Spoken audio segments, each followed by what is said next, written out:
ഇവിടെ മാത്രമല്ലല്ലോ, ഓവർസീസിൽ എന്താണ് കളക്ഷൻ? ഓവർസീസിലുള്ള ആദ്യത്തെ അഡ്മിഷൻ നമ്മുടെയൊക്കെ മറ്റ് സിനിമകൾ, പൃഥ്വിരാജിൻ്റെയൊക്കെ സിനിമയുടെ തന്നെ, അതായത് ടോട്ടൽ കളക്ഷൻ പ്രീ ബുക്ക്ഡ് ആയിട്ട് തന്നെ വന്നേക്കുവാണ് അഡ്മിഷൻ്റെ കാര്യത്തിൽ. അപ്പോൾ എന്താണെന്ന് വെച്ചാൽ, അപ്പോൾ അത്രയും ഹൈപ്പ് ഈ പടത്തിന് അവിടെ എല്ലാം ചെന്നു എന്നുള്ളതാണ്. ഇവിടെ ഒരു കേരളത്തിൽ മാത്രമല്ല. അപ്പോൾ ഒരു റിസൾട്ടാണല്ലോ. ഇപ്പം എത്ര ഒരു കളക്ഷൻ ഉണ്ടെന്ന് പറഞ്ഞാലും നല്ല സിനിമയും കൂടെ ആണെങ്കിൽ മാത്രമാണ് ആക്ച്വലി അതിനെ പോയി കാണുക.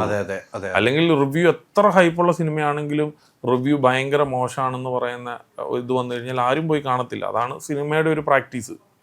കാരണം ഈ സിനിമ ഒന്ന് കാണാറുണ്ട്, വെൽ മെയ്ഡ് സിനിമയാണ്, രാജ് നന്നായിട്ടൊരു അതിനെ ഷൂട്ട് ചെയ്ത് വെച്ചിട്ടുണ്ട്. ഞാൻ പറഞ്ഞത് എന്താണെന്ന് വെച്ച് കഴിഞ്ഞാൽ, ഇങ്ങനത്തെയുള്ള കാര്യങ്ങളൊക്കെ പറയുമ്പോഴും ആസ് എ ഡയറക്ടർ എന്നുള്ള രീതിയിൽ പൃഥ്വിരാജ് പ്രൂവ് ചെയ്തേക്കുവാണ്.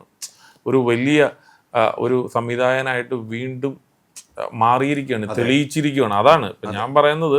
ഇപ്പം നമുക്കിപ്പോൾ ഇനി പൃഥ്വിനെ സംബന്ധിച്ച് ഏത് ലാംഗ്വേജിലും ഏത് വലിയ സിനിമയും ചെയ്യാനായിട്ടുള്ള ഒരു വ്യക്തിയാണെന്നുള്ളതിനുള്ള ഒരു എക്സാമ്പിളൂടെയാണ് എമ്പുരാൻ. ഞാൻ ചെയ്തു വെച്ചേക്കുന്ന വർക്ക് കണ്ടോ, ഉള്ളടക്കത്തിൻ്റെ കാര്യമല്ല ഞാൻ പറയുന്നത്.